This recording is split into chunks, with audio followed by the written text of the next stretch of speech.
Fernanda, o que você está achando dessas últimos versos, dessas últimas passagens do Panchadasi?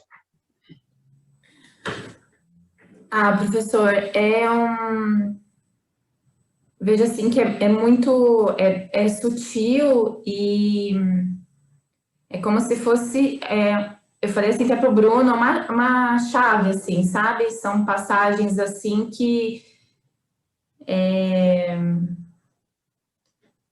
fez eu tinha assim alguns momentos de algumas dúvidas assim e clareou muito, assim, sabe? Essa discriminação bem sutil em relação ao Jiva, eu não sei falar direito, Jiva e Paramatma, Jiva Atman e Paramatma. Essa discriminação ali, tinha hora que eu ficava um pouco confusa e ficou muito claro ontem para mim. Foi assim, eu achei surpreendente, na verdade, assim. Deu um... Ups! Legal. Não, na verdade, não tem como. Toda aula, professor.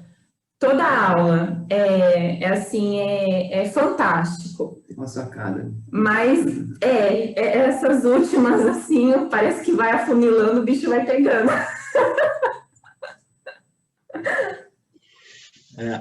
O conhecimento vai pegando a ignorância, né? Vai dissipando a ignorância. O Vedanta é uma ciência, né? A gente chama de ciência da realidade, a ciência da consciência, e ela vai expondo, revelando, né, o modo qual este universo é criado, mantido, sustentado e reciclado, e o relacionamento entre Jiva, Ishvara, Jagata, e o modo qual Jiva, Ishvara, Jagata, fundamentalmente, são ligados, né, à essência, ao substrato de tudo isso, como consciência, existência, né? E aí a gente vai aprendendo mais nos detalhes como, né, essa discriminação ocorre. E esse é um tema muito mais sutil, porque entra na mecânica, né, na dinâmica da cognição humana, com o objetivo de distinguir qual aspecto, né, dessa cognição humana se refere à consciência original e o relacionamento entre a consciência original, esse aparato refletor, e a consciência refletida, né, e os pensamentos objetos que ocorrem, né, como matéria inerte no corpo sutil. Então, tudo isso é um modo de a gente ver mais, né, mais minuciosamente, né, o modo qual esse universo é criado e o modo qual nós, Jiva-Atmas, funcionamos. Porque mais a gente entende, entendeu? Esse fenômeno chamado Jiva-Atma, mais facilmente a gente consegue, mais efetivamente, claramente, convincentemente, a gente faz essa discriminação entre a nossa natureza como consciência original pura, né? E o aparato refletor e a consciência refletida, né? Porque a gente não quer simplesmente desprezar o aparato refletor, mas ainda assim ficar preso na identificação com a consciência refletida como, né, o reflexo da consciência. Então, alguém gostaria de falar mais alguma coisa, alguma questão, antes de nós entrarmos nos versos novamente? Alguém tem alguma questão? A gente está começando essa sessão, né, espontaneamente, assim, com essas colocações. Arlindo, eu tenho uma questão que eu acho que pode ter gerado alguma dúvida, pelo menos eu fiquei com uma duvidazinha ali, se você pudesse esclarecer, eu acho que pode gerar para alguns também. Legal. Posso fazer uma colocação? Por favor. É assim, Arlindo, é que você falou que no sono profundo o Jiva não tem o Jiva no sono profundo, que não tem os vrits, não tem o Jiva no sono profundo. A questão que pode surgir é quem que está experimentando o sono profundo se não tem o Jiva no sono profundo. Eu acho que isso pode ainda gerar alguma confusãozinha, né? Se você pudesse explicar isso melhor. E tudo isso é devido, né, à dificuldade da linguagem, né? Às vezes a gente diz coisas que pode parecer contraditória. Em outras passagens, vocês devem ter ouvido dizer que o jiva ele é um conjunto de 3 corpos, né, integrados e 3 estados, né? E em cada um desses estados, o jiva utiliza um corpo diferente para experimentar dualidade, entendeu? Experimentar fenômeno, né? Então, o jiva, no estado de vigília, é o Vishwa. O Vishwa é aquele que, neste estado de vigília, experimenta o mundo físico, material, né? Dos objetos de conhecimento, experiência, etc. Né? Nós sabemos bem disso. Essas experiências deixam impressões, né, no corpo sutil que mais tarde são experimentadas subjetivamente, né, como o pratibhasika, né? Que é o estado do sonho, né? No sonho a gente experimenta aquelas impressões, né? Então ali tem um outro jiva operando através de um outro corpo e ele é chamado de taijasa, como você deve saber, né, Eduardo? Então é um outro aspecto do mesmo jiva. O jiva ele é composto por 3 corpos e ele experimenta 3 estados através do corpo físico. Ele predominantemente experimenta o estado do Vishwa, através do corpo sutil ele experimenta predominantemente o estado do Taijasa, né, aquele estado, e no estado de sono profundo ele experimenta através do corpo causal, usando os 3 corpos que causam, né, essa predominância que causa esses 3 estados, ele experimenta o quê? O estado do sono profundo. Então, este jiva, que é um vritti muito insubstancial, muito subconsciente, entendeu? Ele é conhecido como pranya, o pranya jiva, né? Aquele que dorme e que experimenta a ausência de dualidade, a ausência de objetos, pensamentos tangíveis, né? Mas ainda assim, o propósito desses ensinamentos é revelar que existe sempre a consciência por trás dos 3 corpos e dos 3 estados. Aquilo é o único denominador comum, é o único fator sempre constante, né? Então, nós estamos andando nesses níveis de experiências humanas, né? No nível do corpo causal, como o pranya, ou até mesmo nos estados místicos, no estado de nirvikalpa samadhi, no estado de sono profundo, no estado de desmaio, no estado de anestesia, né? A gente diz o jiva desapareceu. Não, é o Vishwa que desaparece, tá? Então, o aspecto consciente, autorrefletivo, eu existo, eu sei que eu existo, aquele ali que é muito mais tangível, é muito mais cognitivo, no qual a nossa capacidade de processar a experiência, nossa faculdade de determinação, discriminação é muito mais afiada, né? Aquilo ali desaparece nesses outros 2 estados. É por isso que o estado dos sonhos, a gente não consegue realmente processar karma e produzir crescimento espiritual, porque o intelecto ali ele é muito vago, abstrato, rudimentar, entendeu? Então, é o Vishwa que é principalmente definido como o jiva, que processa karma e cresce. Então, ele se torna ausente tanto como Taijasa, como ainda mais como o pranya. Mas, ainda assim, existe um corpo, existe um jiva, operando através, no caso do pranya, operando através do corpo causal, experimentando o quê? Experimentando a ausência de reflexo, a ausência de pensamentos e objetos, né? Que é um modo de dizer que ele é a consciência experimentando a si mesma, né? O ser experimentando a si mesmo, né? Quando não existe dualidade. Mas aí o Vedanta vem e diz, mas ainda existe dualidade, porque nós temos claramente a experiência da ausência de objetos, né? Experimentada no sono profundo. A gente tem essa experiência. Se a gente tem a experiência, existe a dualidade experienciador e objeto de experiência. Portanto, existe uma experiência, existe uma dualidade, e isso é o pranya jiva experimentando a ausência de dualidade, que é uma coisa muito interessante. É uma dualidade, mas é uma dualidade extremamente insubstancial.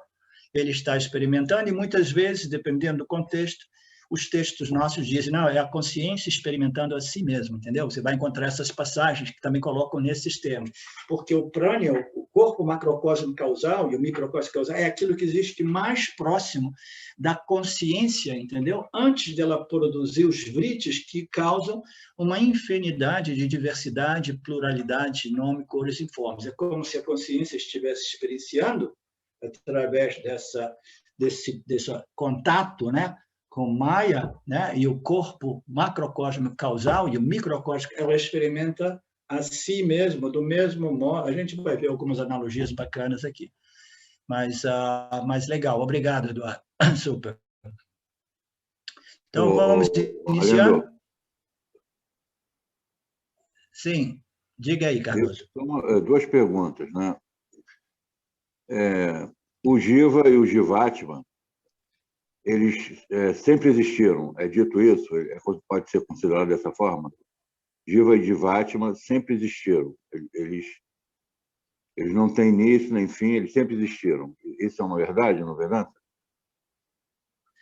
Sim, as nossas escrituras, elas revelam, né, esses ensinamentos que dizem que o universo ele sempre existiu e sempre existirá, e ele é sem início, porque a criação, o universo, o fenômeno, ele não é linear, ele é cíclico, como você já deve ter compreendido. Então, o Jiva também sempre existiu, porque o universo nada mais é do que essa trindade chamada Ishvara Jiva Jagat, entendeu? Que é o que? O reflexo da consciência no aparato refletor macrocósmico que causa Ishvara Jiva Jagat. Então, quando nós temos esse trio, Ishvara, Jiva, Jagat, aí nós temos o palco no qual o Jiva pode processar os seus karmas, as suas vasanas, né? Ninguém sabe exatamente por que Maya e Ishvara produziram esse universo, e isso é uma questão irrelevante. Mas o fato é que ele serve o propósito de propiciar um palco no qual os Jivas eles têm a possibilidade, de novo, de processar karmas, processar vasanas, crescer, refinar, purificar, até que ele compreenda a real essência, a natureza desse trio, né? Desse universo, no qual o Jiva e o Ishvara são ali, né? O Jiva produzindo a matéria-prima, que são as ações, as respostas que produzem vasanas, e Ishvara, com base nessas vasanas, ele vai remodelando o campo e sustentando, né? Então, a gente diz que o Jiva é um princípio que existe eternamente, daí o conceito do Jiva eterno, né? Do Jagat eterno, do Ishvara eterno. O Jiva é eterno. O Jiva Atma, que nada mais é do que o Jiva, né? Em sua real natureza, né? Eu tenho feito essa distinção ultimamente entre o Jiva e o Jiva Atma, tentando facilitar a compreensão de que o Jiva ele somente se sente limitado na medida que ele é totalmente identificado com a configuração dos três corpos. Quando ele é completamente identificado com as propriedades, atributos e a configuração dos três corpos, ele é o Jiva, ele se sente limitado, né? Se sente inadequado, insuficiente, etc., etc. Quando o Jiva ele compreende, o primeiro estágio aqui, quando o Jiva compreende que ele não é os três corpos, mas ele é o reflexo, aí ele deu um passo, né? Um passo à frente, assim por dizer, na compreensão de sua real natureza, porque ele já começa a se identificar com o reflexo da consciência, né? E ele permanece identificado com esse reflexo até que ele possa compreender que a natureza do reflexo é idêntica à natureza da luz original, da consciência original. Então, o Jiva Atma, quando eu falo sobre Jiva e Jiva Atma, o Jiva eu tenho colocado dentro do contexto de que é o aspecto da nossa experiência humana que se sente limitado, né? Que se sente insuficiente, inadequado, e que é sempre mais e mais experiência, né? Objetos, etc., etc. E o Atma do Jiva é o mesmo Atma de Paramatma, né? Então, quando o Jiva se dá conta que ele não é a constituição, não é a configuração, não é os atributos dos três corpos, entendeu? Quando ele compreende isso, aí ele começa a se identificar com o reflexo. Não, eu sou a consciência refletida, que não é matéria / energia, né? Então, o Jiva Atma, ele é o Atma que, em seu devido tempo, a partir dessa contemplação sobre os ensinamentos do Upanishad, ele tem o potencial de realizar e reivindicar a sua real natureza, não mais como consciência refletida, mas consciência original.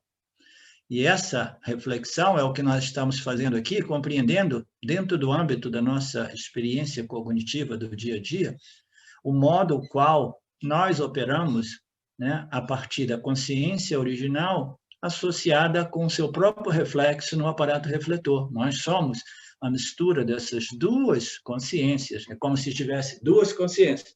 É como se tivesse a luz do sol que bate naquele muro e a luz do sol que também bate no espelho e que ilumina um pedaço daquele muro no qual aquela parte do muro é mais brilhante, mais luminosa, né? Então, nós somos a consciência original, né, misturada, né, como coloquei ontem, com a consciência refletida. E somente quando esse reflexo ocorre, nós temos a capacidade de cognição. A capacidade de cognição humana depende da consciência original mais a consciência refletida. Até mesmo a capacidade de manter esse corpo físico vivo depende da consciência original mais a consciência refletida, que é o Jivatma, né? O Jivatma é a consciência refletida. Muitas vezes eu coloco como a alma individual. Então, essa alma que sobrevive sempre, né, à morte do corpo físico, ela é que vivifica, permeia, pervade, vivifica o corpo físico, né? Então, quem é que está vivificando o corpo físico? É o corpo sutil, é o reflexo, é o Jivatma que está vivificando o corpo sutil. Não é. Parece que seja assim.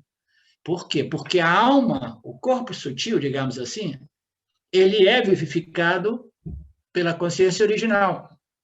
Então, a consciência original, ela pervade e reflete, vivifica o corpo sutil, que é o Jivatma, o reflexo. Ela produz o reflexo.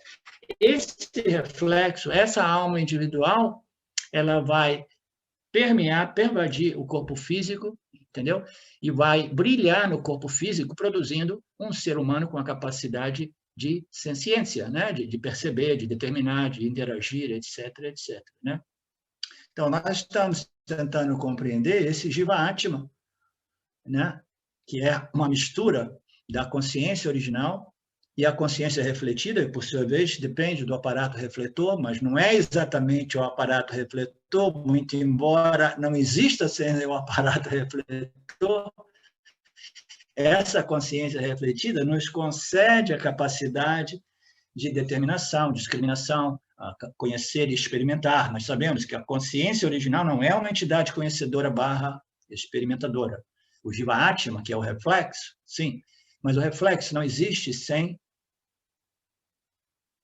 a consciência original. Então, a consciência original, ela produz a alma individual, o Jivatma. Essa alma individual, ela, quando ancorada no corpo físico, ela se torna um Jiva, propriamente dito. Por isso que eu tenho usado essa discriminação, essa distinção. Quando ela é dissociada do corpo físico, eu chamo de alma individual. Quando ela é associada, eu chamo de Jivatma, que às vezes pensa que é o Jiva, os 3 corpos, quase variavelmente, né? Até que esse mal entendido tenha sido removido, né? Então, essas são distinções que nós usamos através das palavras para tentar facilitar a compreensão, facilitar essa discriminação, Cardoso. Você entende? Você tem mais uma outra parte da sua pergunta ou já foi coberta? Sim, a segunda parte seria derivada dessa primeira.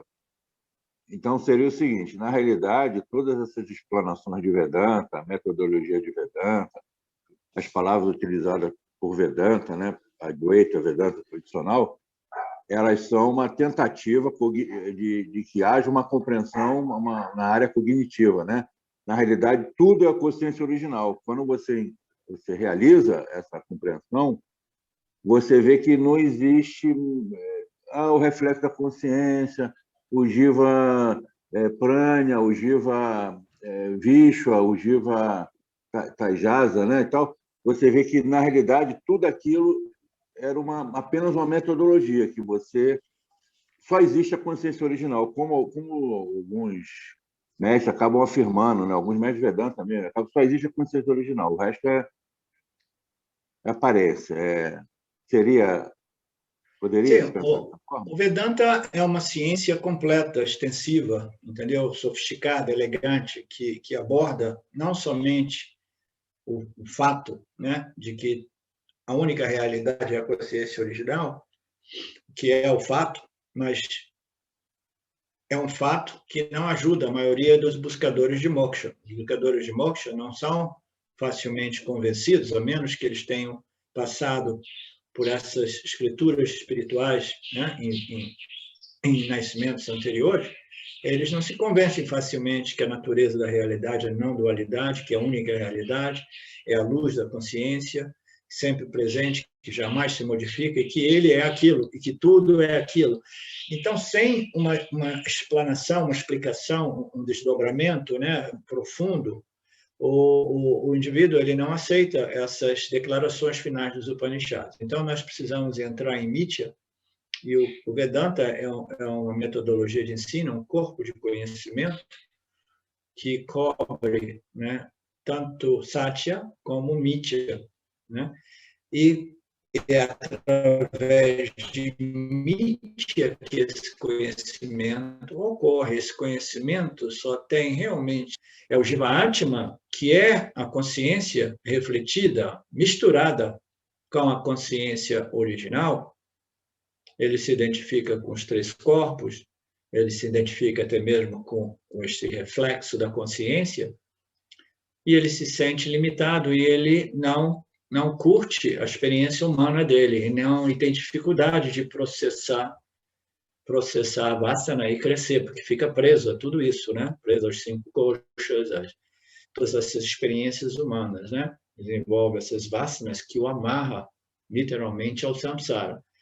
Então, esses ensinamentos, eles são parte daquilo que foi produzido por Maya e Ishvara. Maya produz o universo, o cosmos, o universo. Maya produz Ishvara, Ishvara produz o Jiva, e o palco no qual o Jiva opera, chamado o universo, e produz também um fenômeno chamado Vidya, que é chamado de ignorância primordial, né? É imposta, ela é o tecido da criação. A gente diz às vezes que o tecido, a fábrica, o tecido da criação é conhecimento puro, mas o que mantém esse universo é realmente este avidya, essa ignorância, entendeu? Porque Ishvara é um facilitador do campo, ele vai facilitar, ele vai ficar remodelando o campo, de modo que a gente possa processar as nossas ignorâncias, as nossas vasanas, entendeu? E nos livrarmos dela. À medida que a gente se livra dela, aí a gente não somente pode curtir a nossa experiência humana, mas a gente se torna, né, pelo menos, né, a princípio, livre das amarras, livre das correntes do samsara, que nos trazem também, a nível macrocósmico, a novas encarnações, a novos nascimentos infinitamente, né? Então, esse conhecimento, Cardoso, ele serve para o jiva humano, e somente para o jiva humano. O jiva humano é a parte, é o aspecto mais elevado, no sentido de que este intelecto humano, ele tem uma capacidade de contemplar e se livrar do samsara. Todas as outras jivas, as outras criaturas vivas, elas ficam amarradas do samsara, e as escrituras védicas dizem até que elas desenvolvam encarnações mais elevadas que, em seu devido tempo, as permitam de se livrar do samsara. Isso parece ser o nome do jogo aqui, entendeu? Então, tudo isso ocorre sim em Mitya, tudo é Mitya, e ocorre no intelecto do jiva humano, que é Mitya. Esse intelecto ele precisa ser refinado, purificado.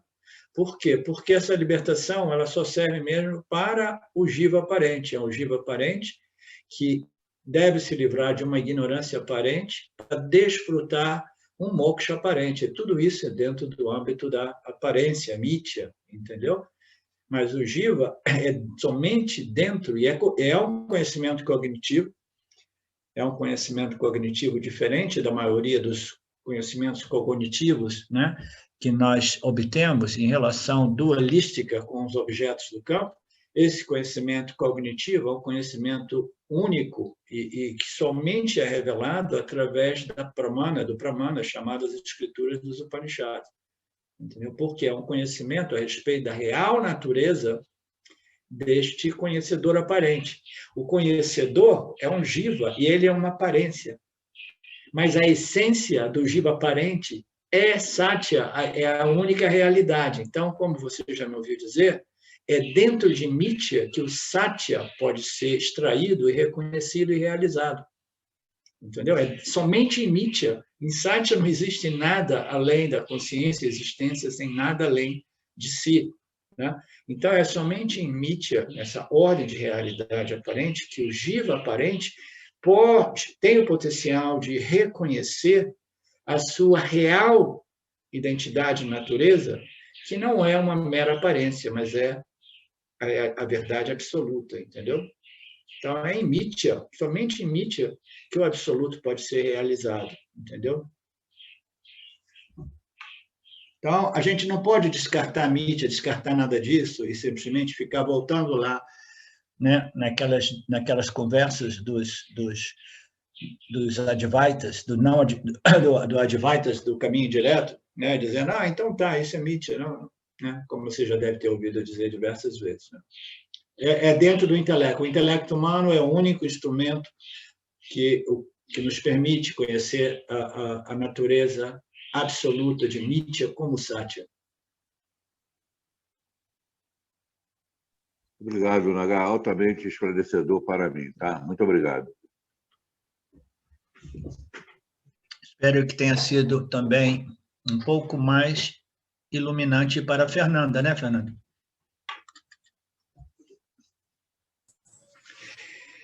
Ok. Cântico. Om Sadashiva Samarambam Shankaracharya Madhyamam Asmadashaya Paryantam Bande Guru Paramparam Vishwaro Guratmeti Murti Beda Vibhagine Yomabda Vyapta Dehaya Dakshinamurtaye Namaha Sava Vedanta Siddhanta Gocharam Tamagocharam Govindam Paramanandam Satguru Pranatoshmam Om Shanti Shanti Shanti Om. Namastê, bom dia. Então, nós retornamos ao texto. Nós vimos...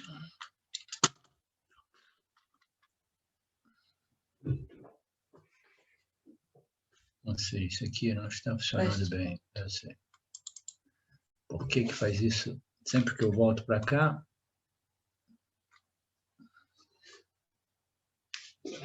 Não. Ok.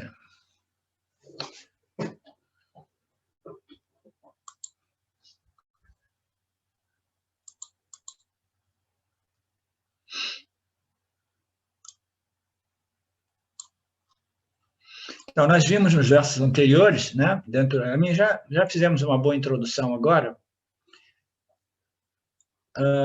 do que nós temos visto nos últimos dias, né? O verso 7 e 8, quando um objeto está dentro do alcance da percepção do jiva e aparece como um pensamento no corpo sutil, não se pode dizer que este objeto, né, este pensamento, que é matéria inerte, né, que é energia / matéria inerte, não se pode dizer que ele tenha sido realmente conhecido, porque tanto o corpo sutil quanto o pensamento que ocorre dentro do âmbito, eles não são sencientes. Então, tudo isso, a cognição humana, ele só ocorre, né, em associação com a consciência original, né, aí o aparato refletor, o corpo sutil, aí aparece um objeto / pensamento do objeto, que são as mesmas coisas.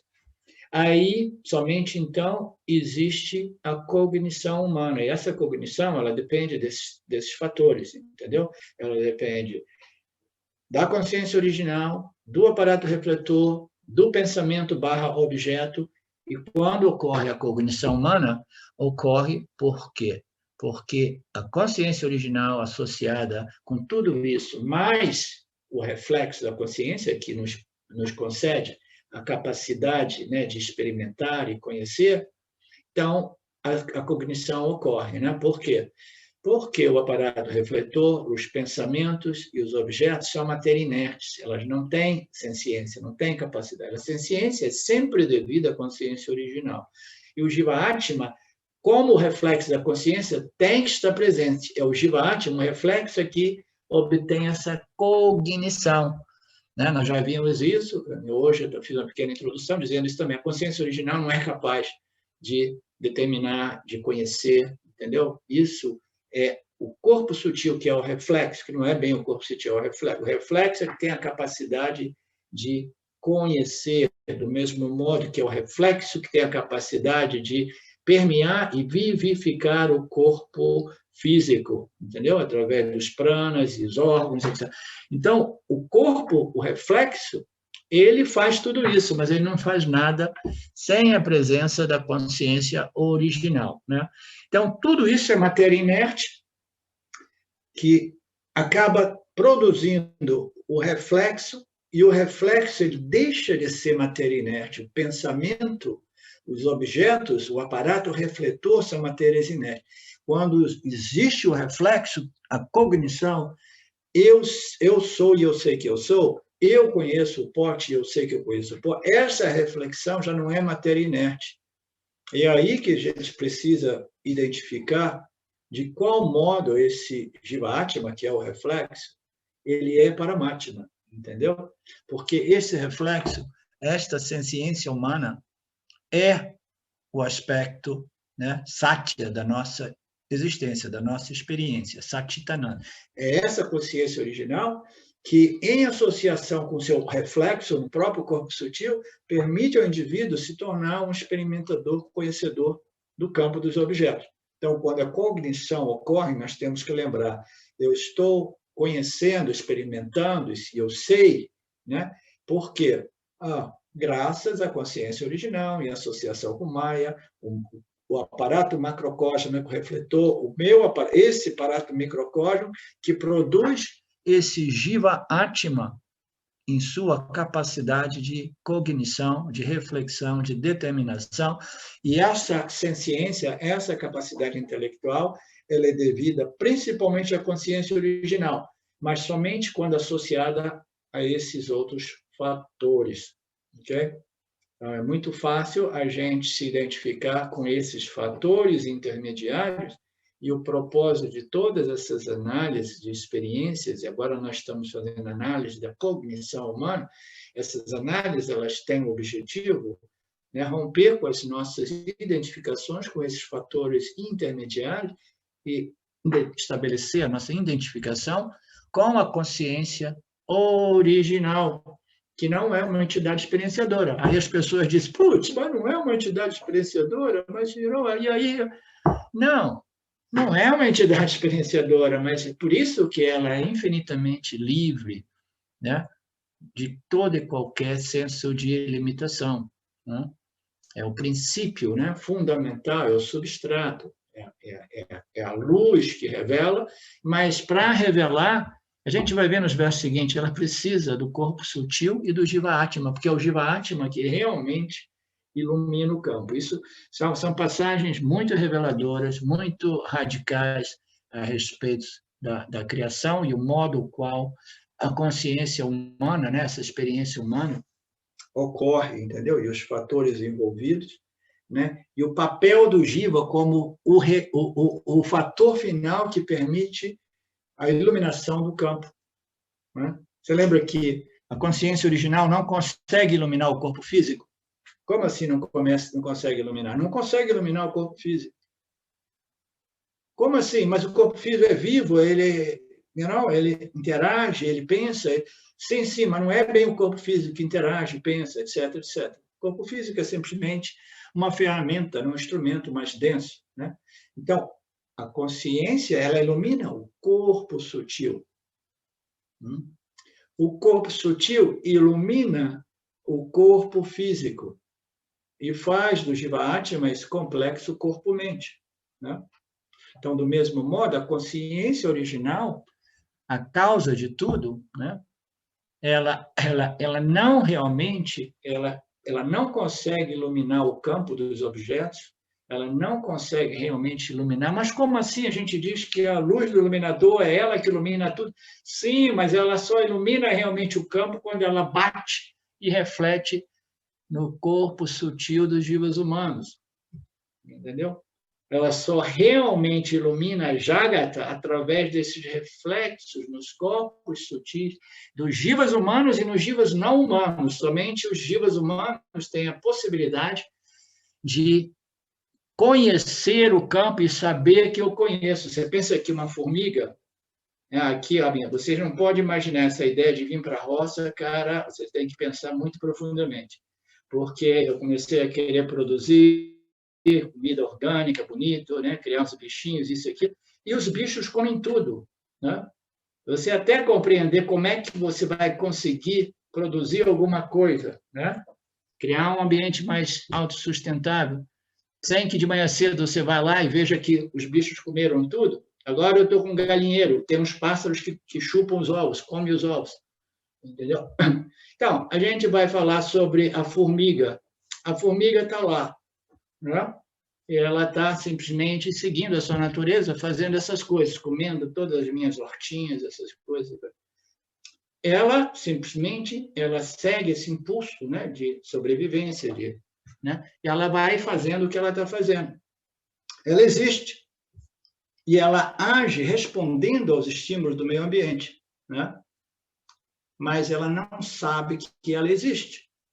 Mas ainda assim, o reflexo da consciência ocorre no corpo sutil dela e permite a ela de ter um pensamento, estou com fome, isso, aquilo, mas ela não sabe que ela está com fome. É o reflexo, eu sou e eu sei que eu sou, que é um privilégio, ou um grande preço a pagar, né, para os jivas humanos. Mas todos os outros jivas, eles são vivificados e iluminados através dos seus corpos sutis, né? E somente então eles percebem os seus meios ambientes e respondem, né, aos estímulos. Uma vez que essa cognição, né, que possa dizer eu conheço e eu sei que eu conheço, né? Uma vez que uma cognição tenha sido produzida e o conhecimento ocorrido, o corpo sutil retorna à condição não modificada. Se o corpo sutil não for iluminado pela consciência original, a cognição dos objetos é inexistente, naturalmente. É o corpo sutil, é o reflexo, né, que vai permitir a cognição do mundo dos objetos, do campo dos objetos, mas ainda assim a gente não pode dizer, então tudo bem, então a gente pode esquecer essa história de consciência original. Não, porque o corpo sutil ele não conhece nada sem a consciência original. Não somente isso, se você se identificar e reivindicar a sua real natureza como o aparato refletor ou reflexo, você vai ficar sempre vivendo essa ansiedade, essa aflição a respeito da mortalidade dos objetos. O jiva também é um objeto. Por quê?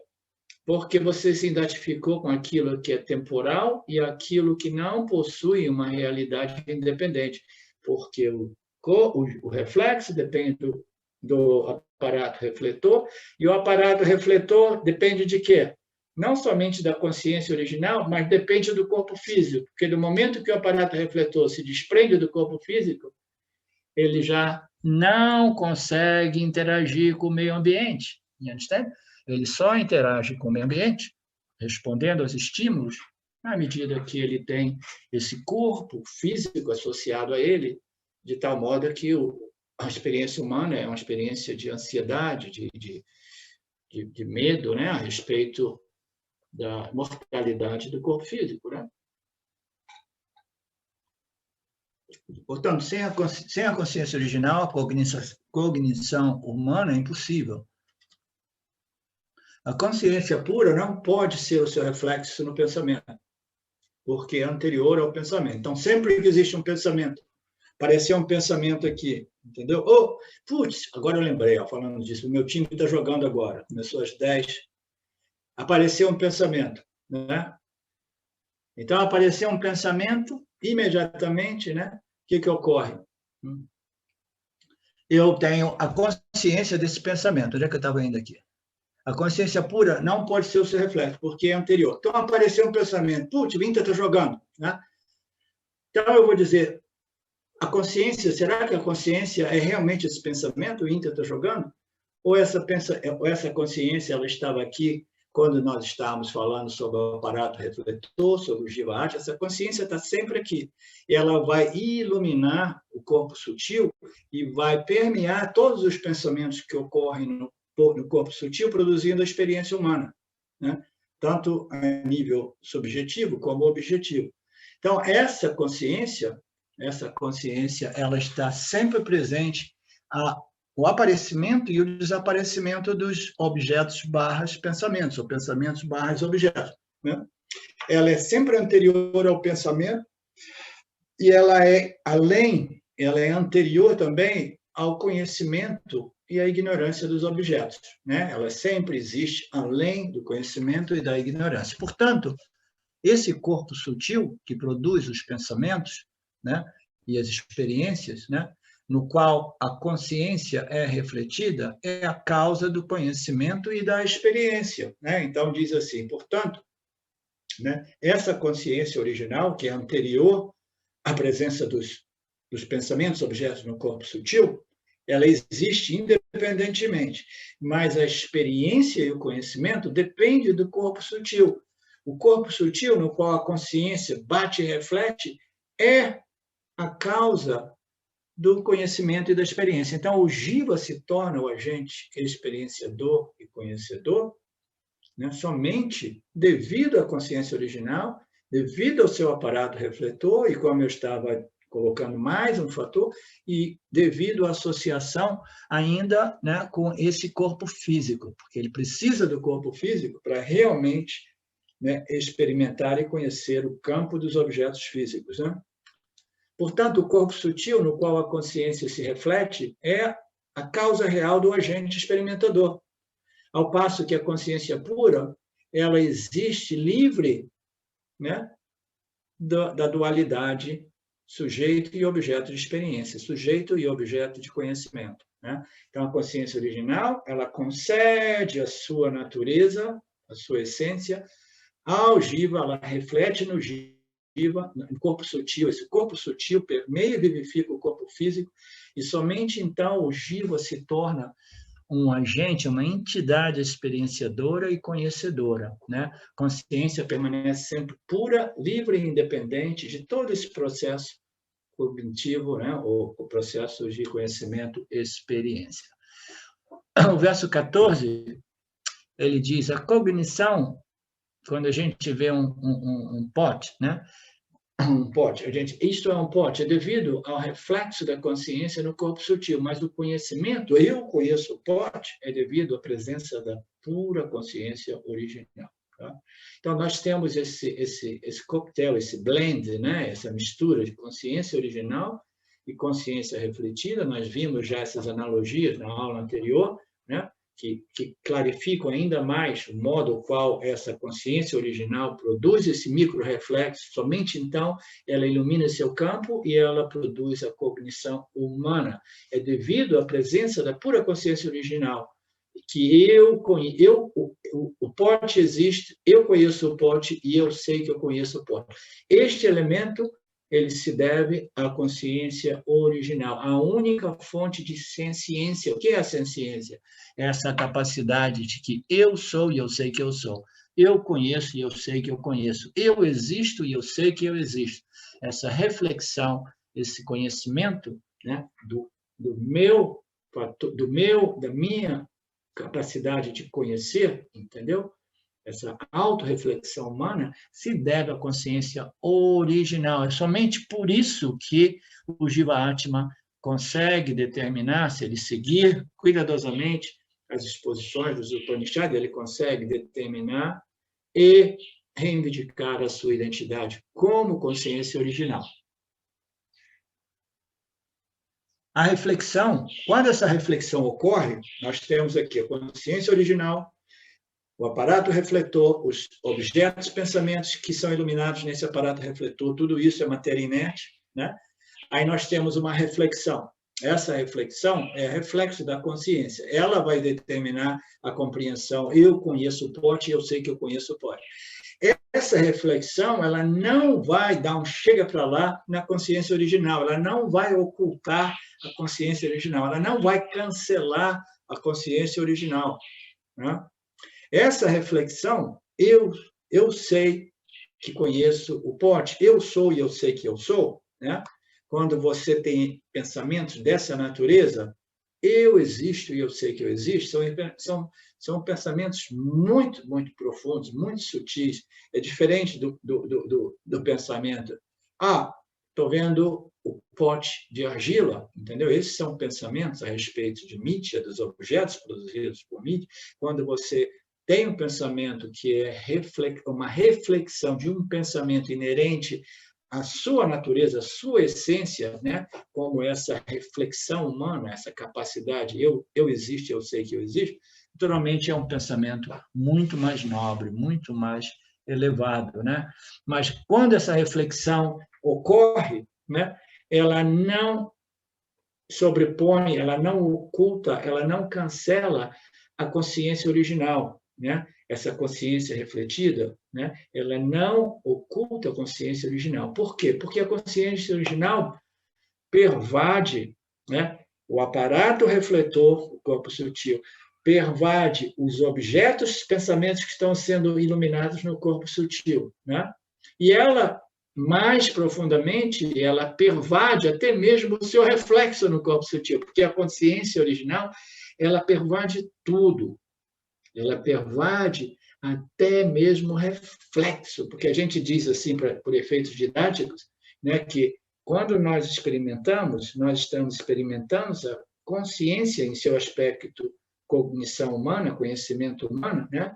Por quê? Porque a consciência original, ela se mistura com seu próprio reflexo no corpo sutil, aí a gente tem essa mistura de consciência original, mas é a consciência refletida que permite o agente experienciador conhecer.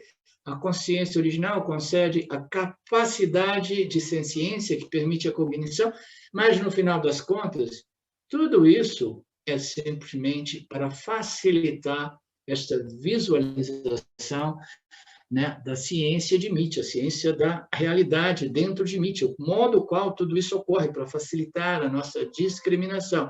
Mas, fundamentalmente, a consciência original, ela pervade até mesmo o seu reflexo, porque nada escapa à consciência original pura, né? Esse reflexo ocorre dentro do âmbito de sua própria existência, né? Então, aqui está dizendo que essa consciência refletida, esse reflexo, ele não desloca, ok, a consciência original, porque a consciência original, ela pervade o objeto material, antes que a reflexão o ilumine e o torne conhecido. Então, essa consciência refletida vai fazer conhecido o desconhecido, como o agente conhecedor, e a consciência original, ela existia antes, pervadindo o corpo sutil, pervadindo a ignorância a respeito dos objetos, agora ela pervade o conhecimento a respeito do objeto, porque ela pervade o reflexo que diz, agora eu conheço esse objeto, né? Ela pervade o objeto material antes da reflexão, antes que a reflexão o ilumine e o torne conhecido. Então, essa consciência original, ela existe sempre. É aquilo que é all-pervasive, é aquilo que pervade tudo, é o mais sutil dos sutis, como se diz, né? Então, ela está sempre ali, né? Consciência refletida. O conhecimento dos objetos é um processo que acontece no tempo. Então, esse conhecimento dos objetos, ele acontece dentro de uma linha aparentemente temporal, né? Os objetos vêm, a gente contata aquele pensamento-objeto, isso nos dá uma sensação de experiência. A experiência ocorre dentro do âmbito do espaço-tempo, e a gente tem a experiência, sim, puxa, ainda que pena que essa experiência maravilhosa já passou, né? Oh, tomar que ótimo que já passou, essa dor de dente foi horrível, né? Então, qualquer experiência vai produzir uma sensação de localização e tempo, e temporalidade, né?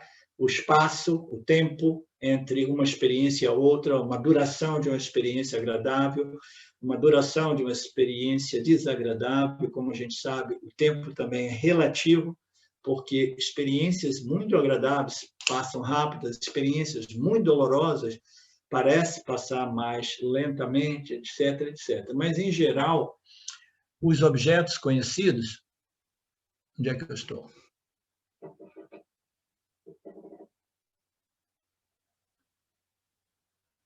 Onde é que eu estou? Me ajudem. Não sei se eu pulei aqui.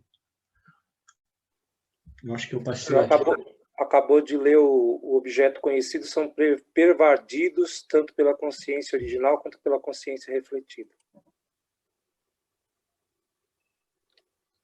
Sim, mas o conhecimento, de modo que o conhecimento de um objeto envolve consciência pura e consciência refletida. Eu li esse parágrafo, né? Esse verso, né? Ou não? Não terminou. 3 objetos. O senhor estava lendo o conhecimento dos objetos é um processo que acontece no tempo. Ah, sim, sim. Obrigado. Isso. O conhecimento dos objetos é um processo que ocorre no tempo, né? Mas o conhecimento do objeto não é limitado pelo tempo. Isso é uma afirmação muito, muito bonita, muito, muito bem colocada. Não é limitado pelo tempo. Acontece sempre, instantaneamente, simultaneamente, porque a consciência original é aquilo que pervade tudo, além do tempo, além da dualidade, e é sempre, sempre, sempre presente. Ela é um processo que ele ocorre dentro deste paradigma espaço-tempo, que nós temos, isso foi ontem, isso foi ano passado, outro. São experiências, contatos com os objetos. Então, quando nossas mentes são extrovertidas ao campo do objeto, imediatamente nós experimentamos o tempo e o espaço, a temporalidade, né? As experiências dualistas entre eu, o experienciador, o agente, e os objetos que ocorrem dentro do âmbito da minha mente, né? Mas o conhecimento do conhecimento, que é o conhecimento do conhecimento? Veja bem, o intelecto humano ele está ali. Quando ele é extrovertido, ele se conecta com os objetos do campo. Quando ele se conecta com os objetos do campo, ele está experimentando os objetos, ele está vivendo dentro desse âmbito de espaço e tempo, de temporalidade, né? No qual tudo se modifica de um momento ao outro. Então, tudo isso ocorre em dualidade. Mas quando você fica contemplando o princípio conhecimento que concede a capacidade de experimentar e conhecer os objetos, então você começa a desenvolver esses vritis, esses pensamentos a respeito. Eu sou, eu existo e eu sei que eu existo. Essa é uma meditação maravilhosa. Eu existo e eu sei que eu existo. Eu sou e eu sei que eu sou. Então, a sua mente já não está mais extrovertida. Esse paradigma espaço-tempo ele é suspenso e você fica nesse estado contemplativo, porque o objeto de pensamento, o objeto de contemplação é a sua própria natureza, né, representada por essa experiência de autorreflexão, entendeu? Que é a consciência refletindo no corpo sutil. O corpo sutil precisa estar mais satívico e, em vez delas se conectar com o objeto e começar a apresentar o objeto, o pensamento do objeto, você simplesmente contempla nesse princípio conhecimento, existência, que concede ao jiva humano a capacidade de conhecer e experimentar. Então, esse tipo de vritti, de pensamento, é equivalente a uma mente muito contemplativa, contemplando a sua essência, né? A origem desse extrovertimento, né? Em direção aos objetos. Então, esse eu sei, eu conheço, eu sei que eu conheço. Eu existo, eu sei que eu existo, entendeu?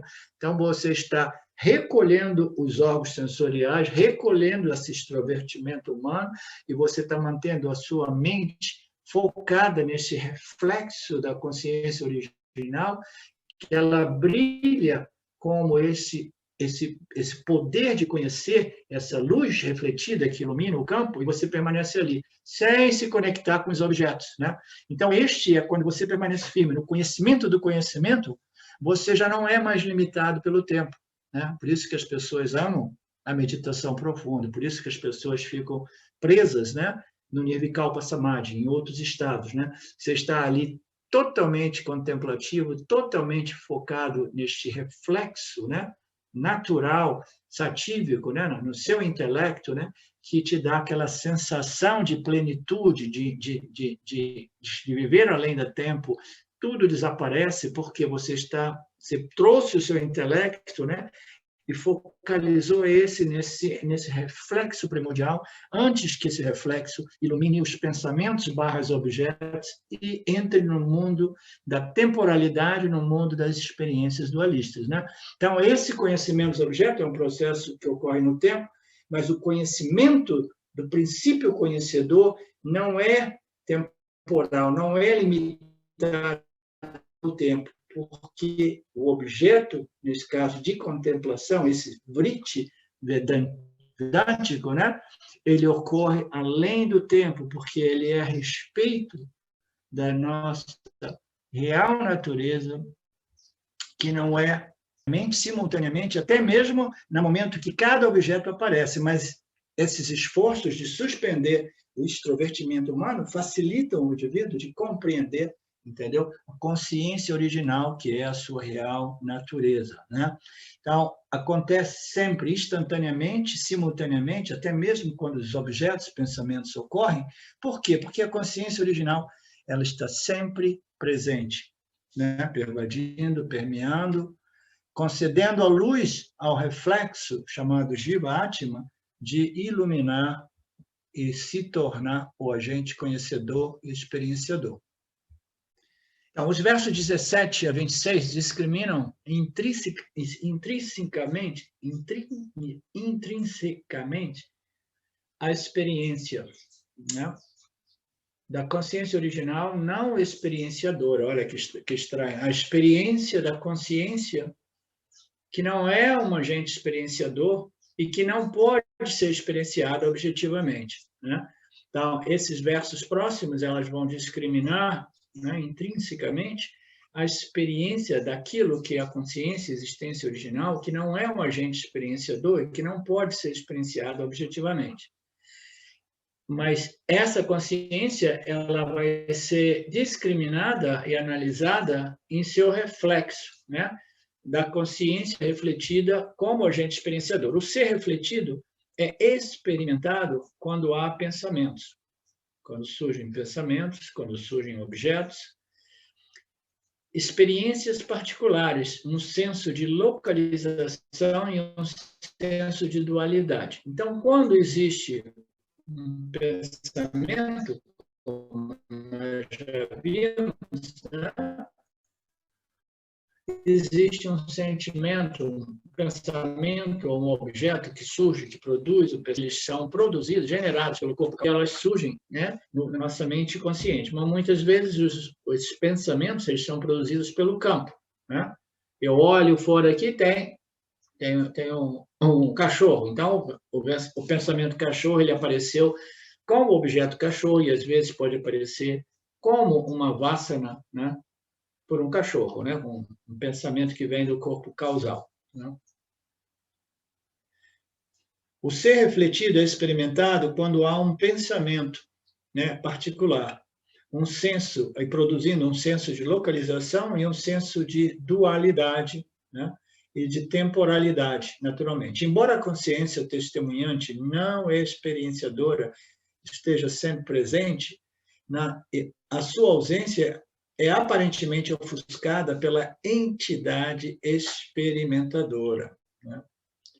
Então, essa aí é uma passagem que é muito conhecida, né, nos textos do Vedanta, é aquela capacidade, o poder de Maya, né, de aparentemente ocultar aquilo que é auto-iluminante, né, aquilo que revela a si mesmo e que ilumina o intelecto humano, e criando esse reflexo que, por sua vez, ilumina os seus campos de experiência.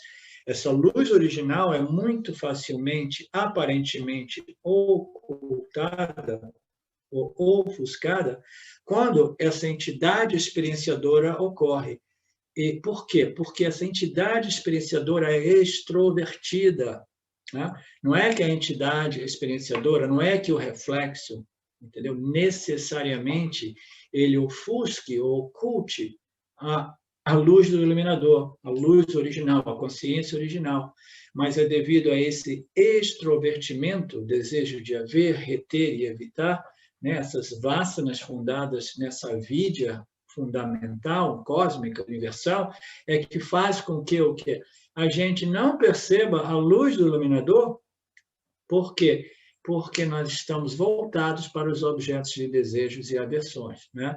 Então, embora essa consciência testemunhar esteja sempre ali, autoluminosa, iluminando e brilhando no intelecto humano, que, por sua vez, ilumina o campo das experiências, entendeu? Ela é aparentemente negligenciada, aparentemente, né, ocultada. Por quê? Devido a esse extrovertimento do reflexo da consciência, em outras palavras, o Jiva Atma, que é movido por suas vasanas, né? Então, a presença do Jiva Atma, a presença do agente experimentador, a presença desse reflexo, né, faz com que essa consciência original seja não vista, não percebida, negligenciada, porque o indivíduo está movido por vasanas extrovertidas, né? De extrovertimento em direção aos objetos. Quando as experiências pontuais são resolvidas e o silêncio é experimentado, então o que o James está querendo dizer aqui? Quando esse desejo por experiência, a experiência ocorre em dualidade, a experiência é um produto das vasanas que projetam valor no mundo dos objetos e faz com que nós estejamos sempre tentando buscá-los, encontrá-los, alcançá-los, né? Então, quando essas experiências pontuais são resolvidas, como é que a gente vai resolver essa problemática? Tá? Aí nós temos que, naturalmente, abrir um parênteses, e através dos conhecimentos extensivos, completos do Vedanta, que começam a determinar até mesmo a irrealidade de Mithya, mas como também o fato de que os objetos aparentes de Mithya não contêm o valor que nós imaginamos eles contenham, né? Então, todas essas análises vão gradualmente permitir que essa tendência extrovertida humana, que de qualquer modo ofusca a nossa percepção da luz original, da luz do iluminador original, que é a nossa real natureza infinitamente não limitada. Então, essas vasanas, essas tendências, né, elas vão criando. Existe a possibilidade de que essa tendência extrovertida seja resolvida. Este é um processo vedântico, né, que gradualmente vai resolvendo a mente, que nada mais é do que a mente vai se tornando sempre mais contemplativa. Ela permanece focada na luz original do iluminador, sabendo que eu existo, eu sei que eu existo, e a minha natureza é cognitivamente reconhecida através desse reflexo, mas a minha natureza ela pertence a Satya, a consciência original infinitamente não limitada, que não é esse agente experienciador, mas que só pode ser reconhecida e reivindicada, né, através dessa cognição humana, ok? Então, quando as experiências em dualidade são resolvidas através desse processo de purificação, de maturidade, né, de contemplação, de cultivação e desenvolvimento de Sattva, o indivíduo ele já não corre, né, atrás de objetos para ver e evitar, e aí um silêncio, né, o silêncio é um bom símbolo desse reflexo natural da consciência numa mente menos extrovertida, menos rajásica, né? Esse brilho natural ele é experimentado como o quê? Como silêncio, como shanti, paz, como satisfação, como bliss, né? Uma alegria natural, né? Que não é dependente dos objetos, dos pensamentos que ocorrem na mente, né? Então, quando a mente é bem resolvida, essas experiências dualistas são resolvidas, o silêncio, né, é estabelecido, ou quando uma pessoa dorme, né? Por isso que a gente ama o sono. O sono a gente não precisa fazer quase nada para vê-lo. A gente precisa de evitar fazer tudo aquilo, né, que de um modo ou de outro nos obstaculizam o nosso direito de dormir 6, 8 horas por noite, né? Às vezes, dependendo das nossas qualidades de vida, esse sono que nós temos direito é também comprometido. Por questões hormonais, questões que são resolvidas, onde a mente experiencia o silêncio, o samadhi, a satisfação inerente desse brilho natural da luz do iluminador original, entendeu? Ou quando ela dorme o sono profundo, ela é experimentada como uma consciência testemunhante que não é localizada, que não é temporal e que ela é autoexperienciadora. O que significa esse autoexperienciadora, né?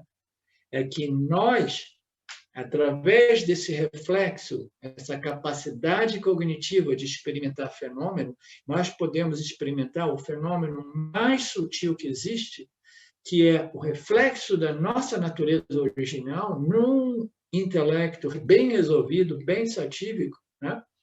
No qual o indivíduo experimenta aquilo que é autoexperienciadora, porque é o ser experimentando a si mesmo através do seu reflexo. É o Jiva Atma experimentando a sua natureza original no reflexo de um intelecto bem resolvido.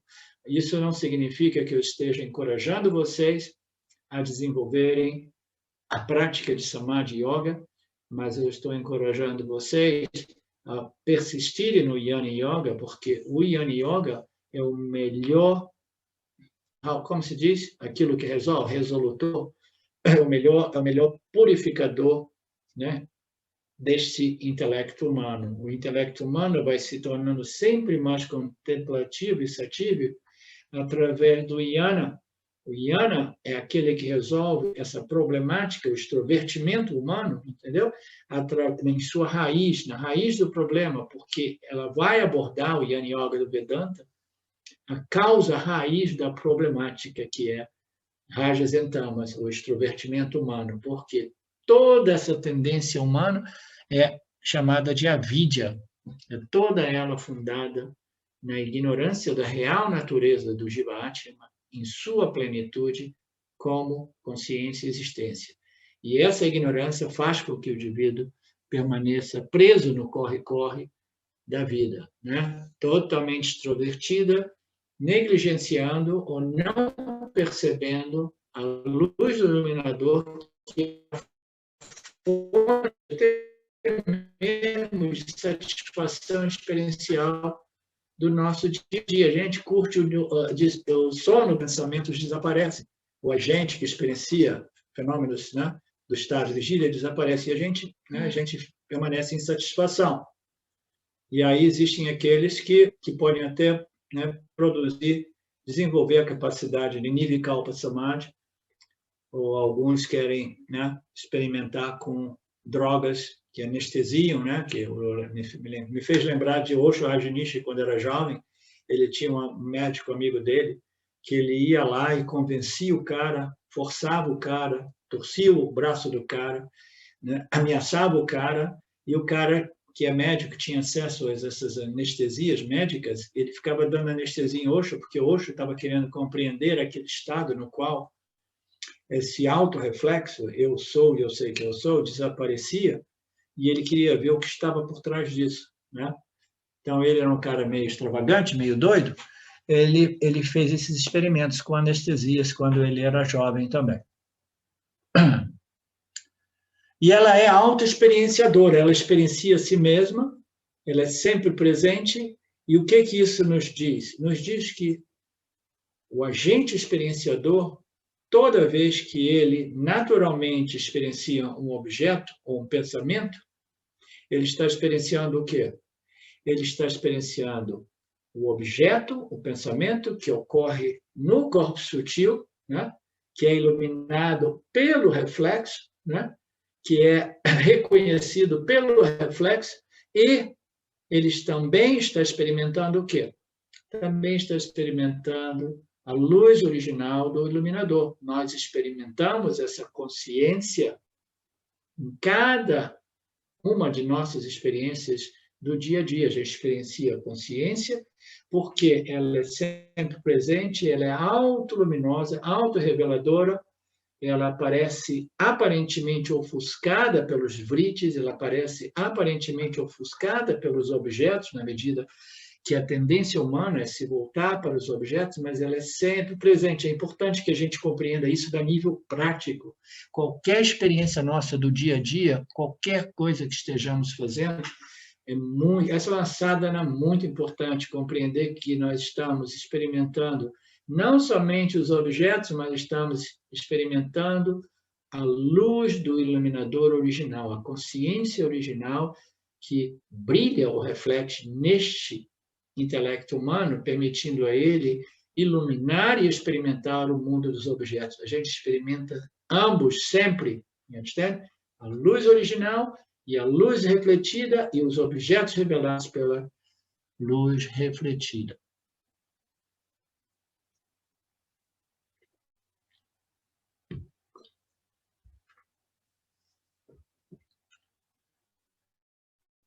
E aqui o texto continua dizendo que a luz, a consciência refletida vem e vai. Quando os pensamentos surgem, o reflexo surge.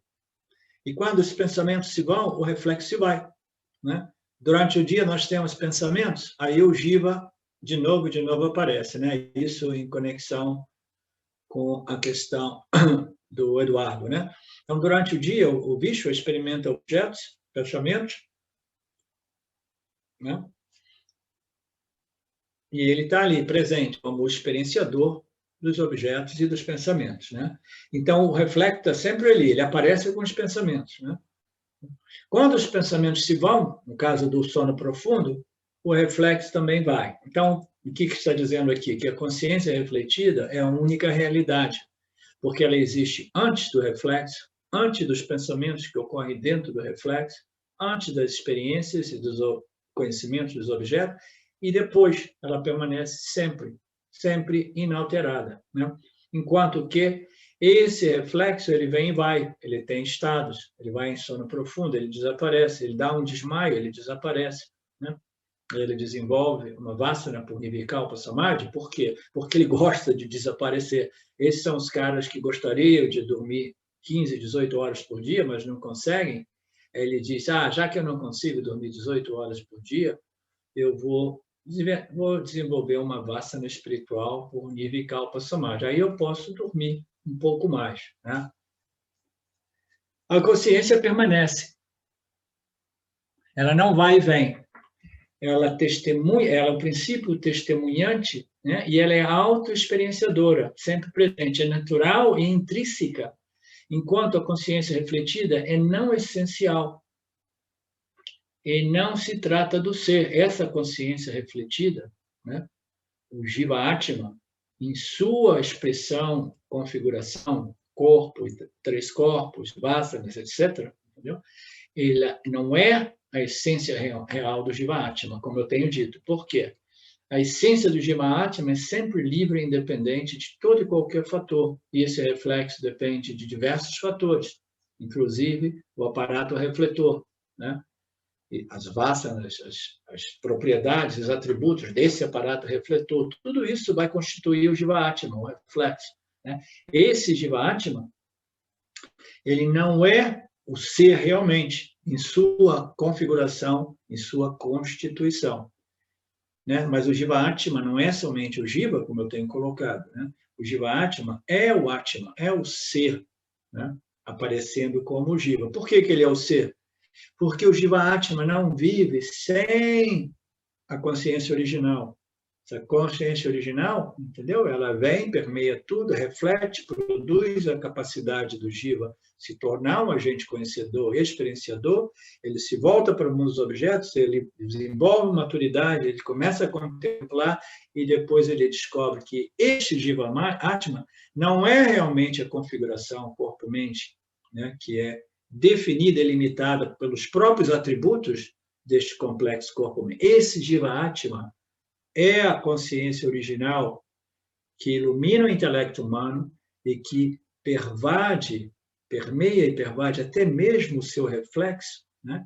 Vivificando o corpo sutil, de tal modo que o corpo sutil produza esse agente conhecedor, né? Mas esse conhecedor, agente conhecedor, em sua real natureza, é Paramatma. A experiência da pura consciência testemunhante não é possível sem a consciência refletida, né? A consciência original, testemunhante e auto-experienciadora está sempre presente. Ela é natural e intrínseca, enquanto que a consciência refletida ela é não essencial, não é intrínseca. O que é uma coisa intrínseca? Né? Uma coisa intrínseca é alguma coisa sem a qual essa coisa não é essa coisa. Né? Existem diversos aspectos das coisas que são intrínsecas a essa coisa, como no caso do calor do fogo. A natureza do fogo, a natureza intrínseca do fogo é o calor. Né? Não pode ter um fogo frio. Né? Agora, se a gente pega um pote de barro, né? E a gente coloca esse pote de barro no fogo, aí o pote de barro vai ficar quente. Né? Você, não toca aí não, porque ele está quente. Né? Esse calor do pote de barro ou do pote de aço, ele já não é intrínseco ao aço. Ele foi concedido pelo calor do fogo. O calor pertence intrinsecamente ao fogo. Quando a gente coloca uma panela, um pote, ele vai receber o calor que intrinsecamente é a natureza do fogo. Aí a gente bota água nesse pote quente. Aí daqui a pouco a água ferve. Aí a gente tem o calor da água. O calor da água não é intrínseco à água. A água, em sua natureza intrínseca, é o quê? Refresca. Né? Então, a gente precisa compreender o que é intrínseco. O que é intrínseco a esse reflexo? O que é intrínseco a esse Jiva-Atma? Entendeu? Não são as propriedades dos atributos que são originados através do aparato refletor. O que é intrínseco a ele é a luz original, é a consciência original, né? Que reflete, que produz o reflexo, que permeia o reflexo, que concede esta capacidade de conhecimento cognitivo chamado livre-arbítrio e o intelecto humano, né?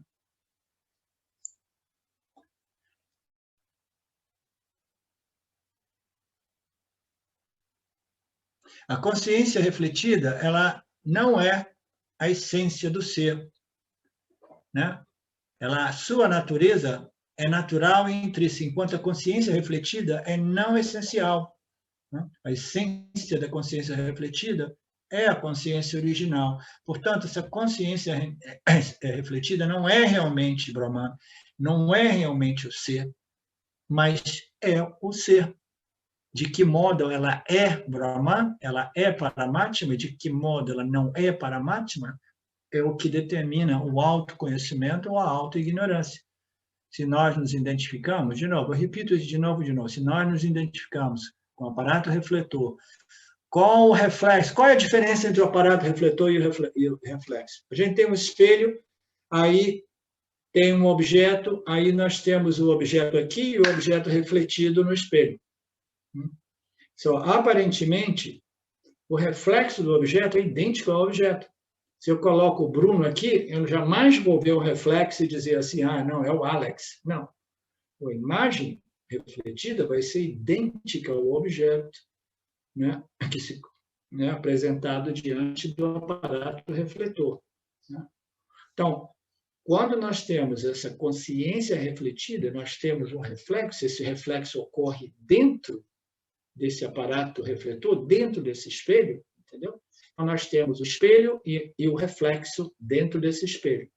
Então, aparentemente, o reflexo ele não existe a parte do aparato refletor. Né? E não somente isso, esse reflexo ele não somente depende do aparato refletor, mas os seus atributos, as suas propriedades, as suas características, qualidades, elas são determinadas pela qualidade do espelho, a qualidade do aparato refletor. A gente sabe que existem espelhos, e existem espelhos, e existem espelhos.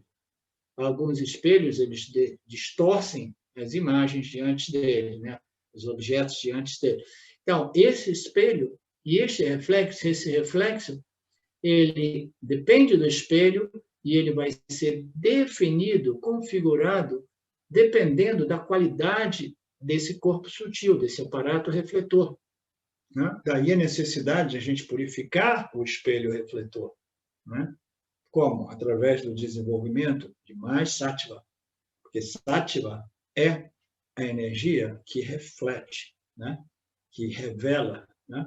Então, nós temos esse aparato refletor. O jiva não existe como reflexo independentemente do aparato refletor. Então, a primeira coisa a compreender, eu preciso cuidar do meu aparato refletor, mas, ao mesmo tempo, não se identifique com ele, né? Porque você não é matéria inerte, você não é energia grossificada, você é alguma coisa outra, mas, ainda assim, o Karma Yoga do Vedanta é uma ciência que nos permite purificar esse reflexo, esse aparato refletor.